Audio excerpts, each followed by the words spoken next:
Bonjour et bienvenue à l'émission Chrétien comme Christ. Le thème de notre émission aujourd'hui, c'est « Gérer fidèlement ». Alors Christine, tu vas nous lire un texte de l'évangile de Luc au chapitre 12 et verset 42. À partir du verset 42, et c'est Jésus qui parle, et voilà ce qu'il dit. « Quel est donc l'intendant fidèle et prudent que le maître établira responsable de ses employés pour leur donner la nourriture au moment voulu ? Heureux le serviteur que son maître, à son arrivée, trouvera occupé à son travail. Je vous le dis en vérité, il l'établira responsable de tous ses biens. » Alors pour la petite histoire, Jésus est en train de leur parler du fait qu'il va partir. En fait, c'est une parabole, mais ça représente Jésus qui va monter au ciel, mais qui un jour va revenir. Mais en attendant, il nous a confié vraiment à chacun une tâche. Et en particulier, ce qu'il veut, c'est qu'on dispose des biens qu'il nous a donnés pour faire son travail, je vais dire, pour vraiment agir et donner de la nourriture à ceux qui en ont besoin autour de nous. Enfin bref, chacun a sa tâche. Et l'important, c'est de faire le travail correctement pour que Jésus soit satisfait quand il reviendra. Et ici, il parle d'un intendant, oui. L'intendant fidèle. Alors, c'est quoi un intendant ? De quoi est-ce qu'on parle exactement ? Eh bien, c'est quelqu'un qui va prendre soin de tout ce qui est nécessaire pour que l'entreprise fonctionne bien. C'est lui qui est responsable de gérer toutes ces choses qui sont nécessaires au bon fonctionnement. Et l'intendant, il va distribuer les différentes choses que les ouvriers ou les employés ont besoin pour accomplir la tâche qui est destinée à, ici on parle d'une entreprise par exemple, pour bien le faire et le faire correctement. Donc c'est pas le propriétaire, ce n'est pas à lui, c'est ça ? C'est ça, c'est pas à lui. C'est pas le patron non plus. Non. Donc c'est pas lui qui décide au final, mais il a quand même un travail très important. Oui, en fait, il a cette responsabilité, en fait, c'est ça, la responsabilité de gérer les biens du maître. En fait, c'est ça. Et de savoir, de faire avec ses biens ce qui doit être fait, et pour que chacun ait ce dont il a besoin et pour que le travail se fasse correctement. Donc, oui, c'est ça. Le maître est parti. Et il laisse son usine, je veux dire, il laisse son usine à son intendant en disant « Ok, tu t'en occupes et tu fais ce qu'il faut pour que ça fonctionne. » Et donc, ici, il parle d'intendant fidèle. Ça veut dire quoi, fidèle ? Parce que qui est toujours là ou qui travaille correctement ? Parce que dans le reste du texte, on parle du fait que se dit « Ah, ben il n'est pas là, il tarde à revenir, je vais un petit peu me reposer. Tant que s'il n'est pas là, je fais rien. » Fidèle, c'est pas seulement qu'il est toujours là, mais aussi qu'il va travailler comme si le maître était là. Oui. Il va faire le travail que le maître aurait fait. Il est la copie conforme du maître. Et il va faire le travail comme le maître l'aurait fait, comme le maître aime que ce soit fait. Et il va veiller à ce que ce soit fait correctement, en temps et en heure, comme on dit, pour que le boulot qui va être fait quand le maître vient, tout fonctionne bien, quoi. Donc c'est plus qu'un simple employé. Oui. Il faut vraiment qu'il ait la vision du maître, parce que lorsque le maître, si quelqu'un commence une entreprise, commence un projet, il a une vision, il a une idée de comment ça se passe, et il est prêt à aller jusqu'au bout, il est prêt à faire tous les efforts pour que ce qu'il commence, il puisse, ça puisse fonctionner. Oui. Et lorsque des fois on a une mentalité, alors c'est un peu exagéré, mais d'employé, on n'a pas cette vision, ou pas toujours. On se dit, moi, je suis payé pour faire un travail, je fais ce travail, et puis voilà, c'est tout. J'ai fait ce pourquoi je suis payé, mais je vais pas aller au-delà de ce pourquoi je suis payé. Et donc, on n'a pas forcément cette vision.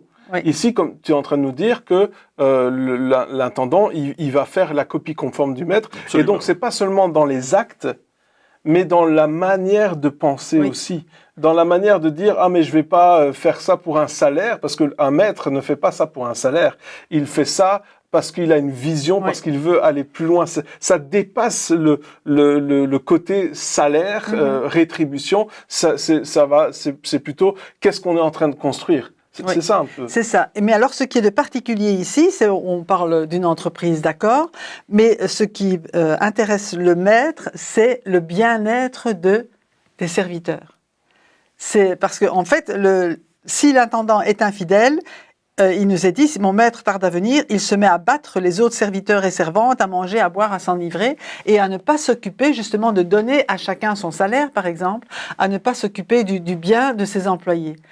Le maître s'occupe du bien de ses employés. Et l'intendant est là pour s'occuper du bien des employés.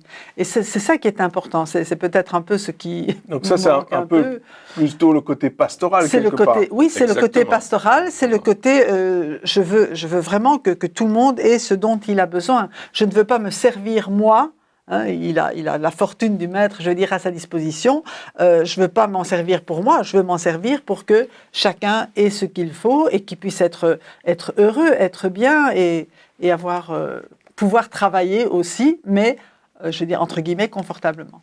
Oui, et c'est ce qu'on voit, l'intendant fidèle. Alors le mot fidèle, c'est aussi le mot foi. Un intendant qui va marcher par la foi dans ce que le maître lui a demandé de faire. Et la foi est un élément important lorsque nous servons le Seigneur, et parce qu'il nous a donné des responsabilités à chacun. Il n'a pas donné des responsabilités seulement aux apôtres, aux prophètes, aux pasteurs, aux évangélistes et aux docteurs de la parole, mais il a donné des responsabilités à tous les enfants. À ses disciples, il a dit « Allez, faites de toutes les nations des disciples ». Donc, il leur a donné une responsabilité, il nous donne une responsabilité que nous ne pouvons accomplir que par la foi en lui. Et la vision de Dieu va s'accomplir parce que je crois que Dieu est avec moi tous les jours et qui me permet d'atteindre cet objectif. Donc l'intendant fidèle va aussi dépendre de la vision du maître. On ne peut pas dépendre simplement de notre vision. Je peux pas tout d'un coup dire moi j'ai ma vision, peu importe, je vais faire ma vision. Non, non. Qu'est-ce que le maître te demande de faire et quelle est sa vision? Et puis, comment tu vas l'appliquer? Comment toi, tu vas suivre la vision du Maître? Et Jésus a donné sa vision. Il veut que tous les hommes soient sauvés, qu'ils parviennent à la connaissance de la vérité.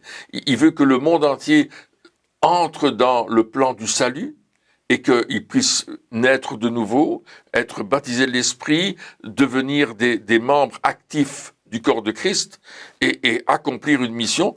Et ça nous est échu à chacun d'entre nous pour être des intendants fidèles de ce que Dieu nous a donné comme tâche à accomplir. Oui, donc c'est vraiment intéressant ce que tu dis parce que des fois, justement, on sait ce qu'il faut faire quelque part, mais on a notre vision de comment le faire. Oui. Et donc, on va pas faire comme le maître le ferait, mais on va le faire comme nous on le fait. Et là, quelque part, on s'éloigne de ce que Dieu a pour nous. C'est comme si on sait ce qui doit être fait, on a une idée du but à atteindre, mais on choisit notre route. Alors que ici, lorsqu'on parle d'intendant fidèle, ça va beaucoup plus loin que ça. C'est de dire, comme tu viens de dire, Seigneur, je veux ta vision, je veux pas ma vision. Ici, c'est pas mon œuvre. Je suis pas en train de bâtir mon royaume. Je ne construis pas mon ministère. Parce que des fois, c'est un petit peu ça. On sait qu'on doit servir le Seigneur, mais on a décidé que nous, on a des bonnes idées et on va les faire parce que c'est nos idées qui priment. Alors que c'est la vision totale, c'est servir le Seigneur comme lui a décidé qu'on le serve. Oui. Et du coup, on va plus construire notre royaume, parce que c'est ça qui se passe quand on fait à notre sauce, on construit notre royaume, mais on va construire son royaume. Oui. Et en fait, c'est réaliser que tout ce qu'on a, je pense qu'on en a déjà parlé, mais tout ce qu'on a, c'est Dieu qui nous l'a confié. Je ne vais pas dire qu'il nous l'a donné, c'est vrai dans un sens, mais qui nous l'a confié pour qu'on l'utilise justement pour construire son royaume et savoir que si on a des biens matériels qu'on peut avoir, eh bien, il y a une partie en tout cas de ces biens qui doit aller pleinement pour le royaume de Dieu. Mais ça, c'est conduit aussi, comme tu le disais, c'est en rapport avec le maître. La différence quand même ici, c'est que même si le maître est parti, on sait que Jésus est au ciel, mais le Saint-Esprit est en nous et lui va nous guider. Notre rôle, c'est de dire Seigneur, Saint-Esprit, qu'est-ce que tu veux que je fasse? Comment veux-tu que j'administre ce que tu m'as donné? Non seulement au niveau des biens financiers, des biens matériels, mais aussi au niveau des talents que nous avons reçus. Comment utiliser et faire fructifier ces talents pour servir ceux qui m'entourent, pour te servir toi d'abord, mais pour servir ceux qui m'entourent, afin qu'un maximum puisse, accéder au royaume de Dieu et grandir dans la foi. Et si on agit selon nos principes à nous et pas ceux du royaume de Dieu, on va dénaturer l'appel qui est sur notre vie. Et Jésus a dit, si quelqu'un veut venir après moi, qu'il renonce à lui-même, c'est-à-dire qu'il renonce à ses projets personnels, ses ambitions, qu'il se charge de sa croix et qu'il me suive. Et en fait, Jésus est en train de dire, si tu veux me suivre, il faut tout laisser. Et dans l'émission précédente, on parlait de Zachée, qui avait vraiment tout laissé, sa manière de vivre, sa vieille manière de vivre. Surnaturellement. Oui, surnaturellement, bien sûr, mais pour adopter la façon de vivre du royaume de Dieu. Et on voit qu'il était passé d'un royaume, le royaume des ténèbres, au royaume de la lumière. On voit la manifestation de son choix. Et ici, Jésus nous dit, si tu veux être un intendant ou un économe fidèle, alors il va falloir que vraiment tu laisses ces choses de côté pour faire exactement ce que moi je te demande. En fait, on ne peut pas bâtir deux royaumes. C'est ça. Absolument. On ne peut pas bâtir et notre royaume, parce que c'est ça qui se passe quand on fait à notre sauce, et en même temps le royaume de Dieu. Il faut faire un choix entre les deux, et ça passe par l'abandon de nos propres ambitions. Et c'est vraiment difficile, parce que nos ambitions, bien souvent, on les a depuis tout petit. C'est nos rêves d'enfance. On se dit, ah mais quand je serai grand, je vais faire ça, quand je serai grand, je vais faire ça. Et souvent, on construit une ambition pendant des années et des années, jusqu'au moment où on devient adulte. Et puis quand on est adulte, on fait tout pour accomplir quelque part nos rêves d'enfant. Et là, il est en train de dire, mais non, tu gères quelque chose qui n'est pas à toi. Tu construis quelque chose qui n'est pas à toi, et donc ça veut dire que tout ce qui est à toi, il faut que tu le laisses de côté. Ah mais c'est un choix difficile. C'est vraiment un choix difficile. Oui, mais quand tu veux faire toutes les choses par toi-même, tu vas t'épuiser. Et on s'épuise en faisant les choses par nous-mêmes, en essayant de faire et de refaire et d'agir, et on veut du résultat et on veut du succès. Aujourd'hui, il y a beaucoup d'enseignements dans le monde, partout. Comment réussir dans l'entreprise, comment avoir du succès, etc. Et en fait, Jésus nous dit, mais non, suis-moi et moi je te donnerai du succès. Ouais. Hein, et c'est ce qu'il dit dans la parole de Dieu. Si tu restes dans ma parole, tu auras du succès dans toutes tes entreprises. Et ça, c'est quand même Dieu qui le dit pour nous, en disant, mais suis-moi. Suis ce que je te dis et tu verras, le succès va venir. Ouais. Et ça, c'est la promesse de Dieu qui est au-dessus de toute formation. Alors, je dis pas qu'il faut pas faire des formations pour bien travailler, c'est pas ça que je suis en train de dire, mais c'est au-dessus, surnaturellement, de tout ce que nous pouvons penser ou imaginer. Et je crois que ce qui est important aussi, c'est d'avoir quand même la vision du futur, la vision du retour du maître, la vision de savoir que à travers ce qu'on va faire, il y aura une récompense. Il y a quelque chose qui ne va pas s'éteindre ni lorsque nous quitterons cette terre, ni quand Jésus revient, ça va pas être évanoui. C'est le fruit qu'on va porter qui va finalement faire il y aura une récompense, il y aura le fait qu'on pourra être, recevoir davantage à gérer. Il y a vraiment une vision de l'éternité. Il ne faut pas s'arrêter à une vision terrestre. Et c'est ça aussi le changement de mentalité qu'on doit avoir. Nous, on voit le succès terrestre. Et puis après, le succès terrestre, une fois qu'on part, on le laisse là. Mais le succès qu'on remporte pour le royaume de Dieu, il est éternel, il porte un fruit éternel, et vraiment, on va être dans la joie de notre maître pour l'éternité. Et je pense qu'il faut viser ça, et savoir qu'il y a un après, et tout ne s'éteint pas, quoi. C'est ça, et encore une fois, c'est comment est-ce qu'on fait ? Comment est-ce que je fais, maintenant que je sais ça ? Alors, évidemment, je sais que je dois abandonner mes propres ambitions, etc. Mais comment est-ce que je fais pour être un bon gérant, pour être un gérant fidèle, pour faire les bons choix? Parce que on peut avoir cette volonté de faire les bons choix, de gérer fidèlement, etc. Mais dans la pratique, dans la vie de tous les jours, comment est-ce qu'on fait? La première chose, c'est qu'il faut lire le mode d'emploi.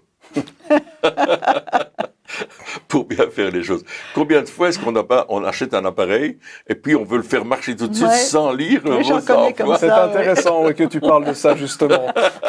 Parlons-en.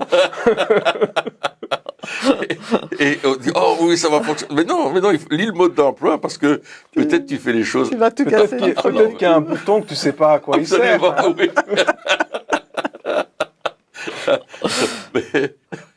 Et la Bible est le mode d'emploi.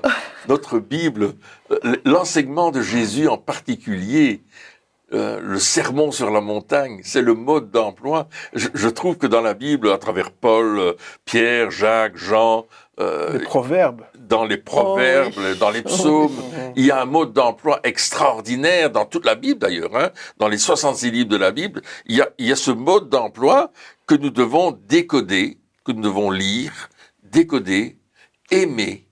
Et quand on ne sait pas à quoi sert ce bouton-là, on va voir dans le mode d'emploi pour voir qu'est-ce qu'il dit le fabricant. Et notre Dieu, je vais dire, c'est le fabricant, c'est le maître. Et il a donné un mode d'emploi. Et on va suivre le mode d'emploi. Et on va le mettre en pratique le mieux qu'on peut. Ça ne veut pas dire qu'on ne fera pas d'erreur. Ça veut dire qu'on ne se trompera pas. Mais il faut accepter de se tromper. Oui, parce que des fois, même avec un mode d'emploi, on monte les choses à l'envers. Ça, c'est vrai. Mais c'est pour ça que ce qui compte et ce qui est important aux yeux de Dieu aussi, c'est notre cœur. C'est pas seulement la façon de faire, je vais dire, physiquement, mais c'est aussi le cœur avec lequel on le fait. Si on aime les gens, peut-être on va commettre des erreurs, mais ça va être réparable. Si on fait les choses juste parce qu'il faut le faire, et parce que, voilà, c'est écrit, c'est légal, c'est la loi, je le fais parce qu'il faut le faire, ça va pas fonctionner. Parce que d'abord, on n'aura pas de satisfaction. Tout ce qu'on fait qui n'est pas par amour ne nous donne pas la joie et la satisfaction. On devient légaliste. On devient légaliste. Alors que si on reçoit simplement dans la présence de Dieu, on reçoit son cœur pour les gens qui nous entourent et pour les choses qu'il nous demande de faire, ben, je veux dire, on va le faire 2 fois plus parce que on sera empressé, on aura l'empressement du Saint-Esprit, on va même pas compter nos heures quelque part, parce qu'on sait, on le fait dans un but, on fait pour que telle personne soit bénie, pour que d'autres puissent entendre la parole, et ça a du sens. Quand ce qu'on fait a du sens pour le royaume de Dieu, c'est formidable. Ah oui, oui, c'est vrai, on fait pas toujours correctement. Hein, non, c'est vrai. Mais comme tu dis, le cœur avec lequel on fait, et donc on en revient encore à l'intimité. Oui. On peut pas faire autrement, parce que le serviteur quelque part, pour pouvoir calquer sur le maître, pour pouvoir faire comme le maître, eh bien, il doit connaître le maître. On peut pas faire comme quelqu'un sans connaître quelqu'un. On peut pas, quelque part, on est un disciple, un apprenti. On regarde, on observe et on apprend. Et c'est comme ça qu'on apprend, c'est en observant. Et peut-être que justement, lorsque on se dit, ah mais comment est-ce que je vais faire maintenant? Quelle est la suite du programme, je me retrouve face à une situation où je n'ai pas la solution, ce qui nous arrive très régulièrement. On se dit, mais ok, Seigneur, qu'est-ce que je fais? Ça, c'est la première question qu'on doit se poser. Mais je pense que la bonne question à se poser, c'est comment est-ce que toi, tu ferais? Et là, on apprend à écouter le maître. Parce que on peut le regarder, faire comme lui, etc., c'est bien, mais il va nous donner des conseils. Et il y a dans notre vie une dimension importante, c'est l'écoute de Dieu. Écouter ce que Dieu veut nous dire. Écouter ce que le Saint-Esprit veut nous dire. Et ne pas passer à côté. Ça nous arrive de ne pas écouter. Le Saint-Esprit nous parle. Hein, la Bible dit que Dieu parle tantôt d'une façon, tantôt d'une autre, mais on n'y prend pas garde. Hein, c'est dans le livre de Job qui fait écrire ça. Eh bien, c'est vrai que à certains moments, Dieu nous parle et puis on n'écoute pas vraiment. On ne comprend pas que c'est Dieu parce que notre oreille n'est pas exercée à écouter la voix du berger. C'est ce que Jésus a dit. Mes brebis entendent ma voix et elles me suivent. Donc, Seigneur, apprends-nous à entendre ta voix, à recevoir tes conseils pour faire les choses comme toi, tu nous conseilles de faire. Et aujourd'hui, dans le monde moderne, quand on ne sait pas une chose, on va sur un tutoriel et on écoute le tutoriel. Comment ça fonctionne? L'autre jour, j'ai dû remplacer la vitre d'un rétroviseur, je savais pas comment faire. J'ai été voir un tutoriel, il disait voilà, vous faites comme ça, comme ça, comme ça. Je dis c'est facile, je vais le faire. Tout ce que j'ai fait, j'ai écouté ce qu'on me disait, j'ai vu ce qui était fait et j'ai pu le reproduire. On va écouter la voix de Jésus, c'est notre tutoriel spirituel et il va nous montrer comment le faire. Et là, on rentre dans les rêves et dans les visions où Dieu nous montre des choses. Et Pierre, par exemple, a eu la vision de cette fameuse manne céleste qui descendait où Jésus lui disait « tue et mange » parce que Dieu le préparait à entrer dans le domaine non juif, rentrer chez les païens, ouvrir la porte des païens pour que l'apôtre Paul, qui était en préparation quelque part, puisse rentrer et aller évangéliser le monde qui n'était pas juif. Et c'est exactement ce que Dieu veut faire avec nous. Il veut nous parler, il veut nous montrer des choses et il veut nous conduire. Alors, vous voyez, la télévision, c'est pas moderne. Jésus avait déjà des visions et des enseignements, des visions avec des gens qui parlaient, là. C'était pas seulement des images. Ouais, c'est ça. Donc, quelque part, quand tu parles de Pierre qui a, avec cette vision, il y a eu un changement de mentalité qui était nécessaire. Absolument. Parce qu'il avait une mentalité qui était quand même très fermée, ce qui était normal pour un juif. Et donc, là, il a été imprégné d'une autre mentalité. Tu parlais de regarder un tutoriel. Si on regarde beaucoup de tutoriels de la même personne, non seulement on va apprendre les choses à faire, mais également on va apprendre la personnalité de cette personne-là et on va commencer à, si on l'accepte, si on l'apprend, on va commencer à refléter cette personnalité, cette mentalité, cette manière de penser, etc.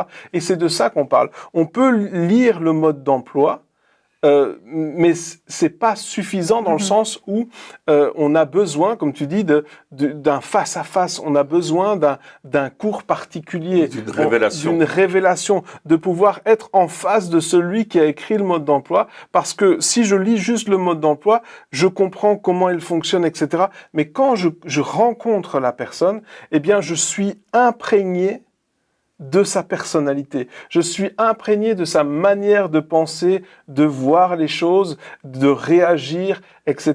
Et c'est ça aussi le plus. C'est-à-dire que je pourrais faire juste avec le mode d'emploi, ce serait très bien, mais on aurait des tendances à être légaliste, comme tu disais. On aurait des tendances à dire c'est comme ça, c'est comme ça, c'est comme ça, parce que je comprends pas pourquoi il a écrit ça. Je comprends pas. Je respecte la lettre, mais je comprends pas comment, donc, avec quelle mentalité ça a été écrit. Et puis, ensuite, après, si je rencontre la personne, eh bien là, je vais pouvoir jauger. Par exemple, dans les proverbes, il y a deux choses qui sont totalement différentes. Il dit, à un certain moment, il dit ne réponds pas au fou selon sa folie. Et après, il est dit réponds au fou selon sa folie. Et donc, est-ce que c'est une contradiction? Non, c'est selon le moment. Selon le moment, je vais faire une sorte ou un autre. Mais comment je vais savoir? Comment je fais? C'est intéressant parce que Paul dira que, je pense que c'est Paul qui le dit, la lettre tue, mais l'esprit vivifie. Alors si on est seulement sur la lettre, donc la parole de Dieu, et qu'on l'applique comme ça, c'est sec. Mais si j'ai une révélation du Saint-Esprit qui vit en moi et qu'il me révèle ce que la profondeur de la parole, la personnalité, ça va vraiment. Parce que Jésus, c'est la parole faite chair. C'est ça exactement. Les paroles que je vous dis, dit Jésus, sont esprit et vie. C'est un passage que j'aime beaucoup, qui se trouve dans l'Évangile de Jean, au chapitre 6 et au verset 63. Mais c'est un passage formidable parce que je me dis, waouh, esprit et vie, mais j'ai besoin de ces paroles qui sont vivantes en moi. J'ai besoin que ce mode d'emploi, il soit vivant en moi, soit pas simplement un bouquin que je lis, je dis bon, ça c'est tel chapitre, je connais ça. Non, la vie est là, la vie coule et la vie percute les choses, n'est-ce pas? Parce que Dieu veut nous surprendre. Et il veut venir au milieu de ce que nous faisons et dire, ben, t'as bien travaillé, regarde maintenant, moi je te donne un coup de pouce, ça va aller plus fort encore. En fait, le Saint-Esprit vit en nous et c'est lui qui a raison. Parfois, non, mais c'est vrai. Notre tête, elle doit s'adapter au Saint-Esprit qui vit en nous. Et pour ça, on a besoin du mode d'emploi. Parce que le Saint-Esprit, il sait déjà tout, mais notre tête, pas encore. Donc, avec la parole de Dieu, eh bien, on commence à adapter notre tête et nos pensées à ce que l'Esprit nous dit. Mais une chose importante aussi par rapport à l'intendant, c'est que Dieu lui a confié. Absolument. Et ce que Dieu nous confie, il nous fait confiance. Confier, confiance. Exactement. Non seulement nous, on croit en lui, mais lui, quelque part, il croit en nous, il croit en ce qu'il a mis en nous. Il croit que ce qu'il nous demande, eh bien, il nous rend capable de le faire. Il nous a donné ces capacités que nous, on ne sait peut-être pas. Il y a encore des capacités que nous avons et que nous ne connaissons pas, mais lorsque Dieu nous demande de faire quelque chose, on dit « Ok, Seigneur, puisque tu me le demandes, c'est que tu m'as rendu capable de le faire. » Et à ce moment-là, on peut marcher non pas sur nos forces, mais sur ce que lui nous dit, sur la foi qu'on est capable. Et ça, je pense, c'est aussi important. Qu'on est capable de gérer correctement ce qu'il nous a demandé. On est capable de supporter les dons qui sont en nous et de les faire fructifier. Et ça, c'est par la puissance du Saint-Esprit. Donc, c'est pas pour les autres d'être des gérants, juste pour les autres d'être des gérants fidèles, mais c'est pour chacun d'entre nous. Oui. Et quelque part, on doit lui faire confiance de nous avoir fait confiance. C'est ça. On doit se dire, ok, maintenant, si tu m'as donné cette capacité ou si tu m'as demandé de faire ces choses-là, peut-être que là, pour l'instant, j'ai pas l'impression que je vais y arriver, mais je fais confiance en celui qui nous fait confiance et je me dis que si il l'a demandé, il va donner ses capacités, il va nous aider chacun à faire ce que on peut faire. Et si il nous demande de faire quelque chose, c'est pas pour qu'on rate, c'est pas pour qu'on échoue, c'est parce qu'il sait qu'on va réussir. Et donc faisons-lui confiance et puis rapprochons-nous de lui et ça va nous permettre comme ça de pouvoir vraiment gérer fidèlement. Alors, chers amis, encore une fois, les enseignements que nous partageons pour l'instant sont tirés du livre vous avez reçu gratuitement de Christine Beumier, que vous pouvez commander sur notre site apollos.eu. Eh bien, merci encore de nous avoir suivis pour cette émission, et puis on se retrouve très bientôt pour la suite. Au revoir.